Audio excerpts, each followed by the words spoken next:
Well, Nigeria held presidential elections in February this year, but one major topic was essentially absent from the campaign: climate change. And yet, the effects of global warming are undeniable in Africa's most populous nation.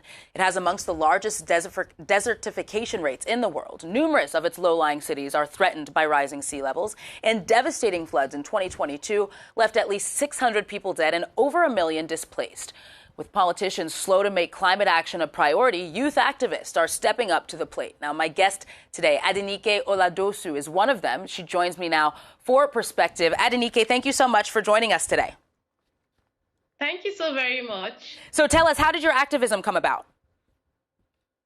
Okay, so my activism, I started it when I saw the real impact of the climate change crisis, looking at the fact that we are prone with floods, droughts, clashes between the farmers and the herdsmen due to limited resources that they need for them, and as well looking at the real impact, the reality of the climate change crisis at where I studied. So I feel like there's a need for us to act individual and also collectively on what we could do to stop the impact of the climate change crisis. And all of this, I try to do that through joining movement and also trying to educate people in schools on how the crisis is going to define us if we don't act. Because I believe that the first approach is to understand that there's a problem and therefore we start taking actions. And so that is the angle I'm coming from. And also trying to make leaders to act, calling for accountability, because climate action needs political will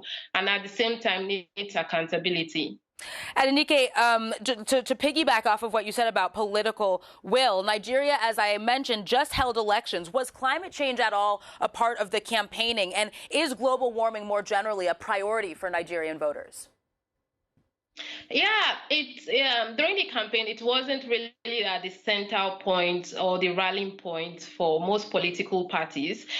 But looking at the fact that Nigeria now have a new government, new governance system, so we are looking at a new leadership on how climate action could become a reality, because these are things that we could see. They are all visible impacts from the flood that we witnessed in 2020 and the rest. And the current president, President Bola Tinubu Ahmed, it talks about the fact that he's going to recharge Lake Chad when he becomes the president. And now the ball is in his court.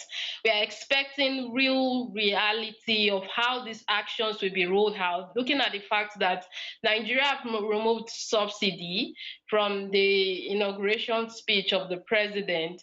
And it's now time for us to start looking at how we could make our energy sector sustainable, how we could make it affordable again, because we have renewable energy, but they are not affordable. So we have to start looking at how to subsidize renewable energy for all, for everyone, in order to achieve sustainability. And we are also looking forward to high leadership for this new government to see how we could champion our climate law, which has been passed into law, the climate change bill, which has been passed into law, to see how we could strengthen our climate action. We are really looking forward to this leadership of the current government on this key climate policy mandate, on how it's going to be able to make climate justice a reality, because Africa is the most hit by this crisis, and we expect more leadership, especially support from the global north and global west on making this a reality.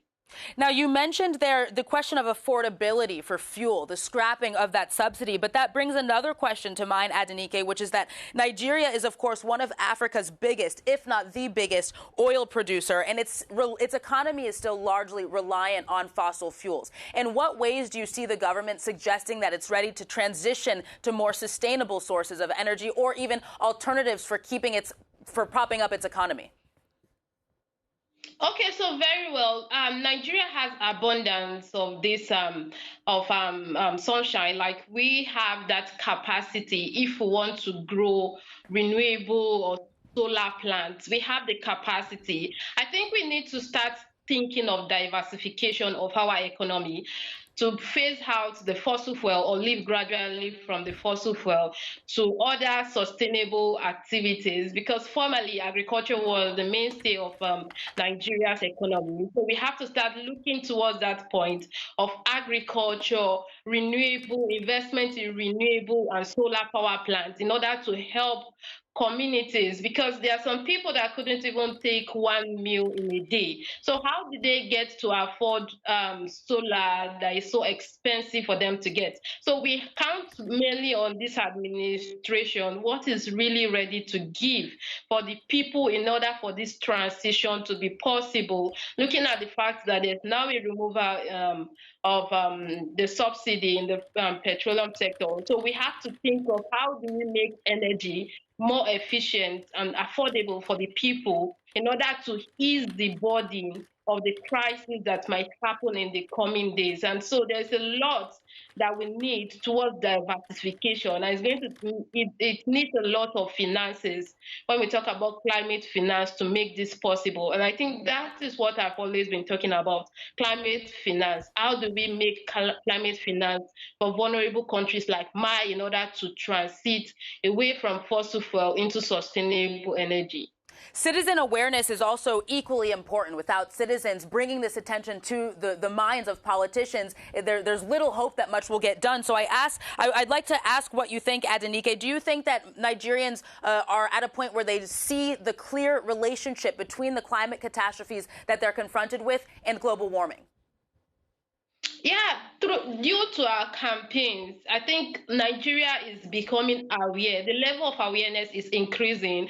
Like the Elite Climate Action Initiative that I started, we are trying to roll out different strategies, different awareness campaign, and I feel other organizations, climate smart organizations too, are also doing the same thing in order to raise awareness on the impact of climate change in schools, religious gathering, even in the media to see. But I feel like the media also have a great role to play in creating this awareness from radio to television, because people get to watch them, people get to listen to the media, and I think it needs a more focus on the media to help spread this awareness of climate change for people to understand, because the crisis that is happening currently, it's affecting our diversity, looking at the clashes between the farmers and the X-Men, for example, for survival strategy. Some people could take it as a religious conflict or ethnic conflict or political conflict.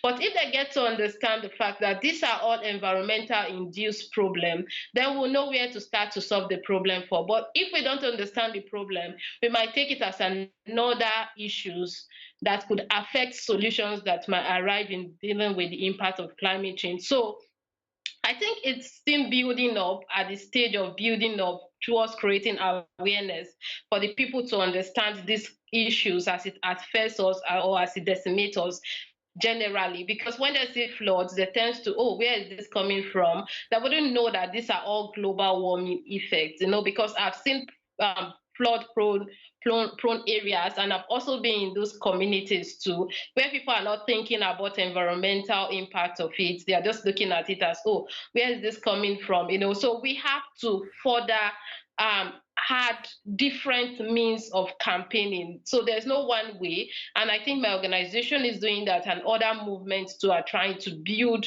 that awareness to see that everyone becomes aware about the impact of climate change.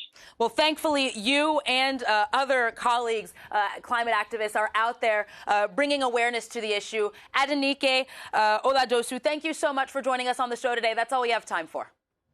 Thank you. Time now for a reminder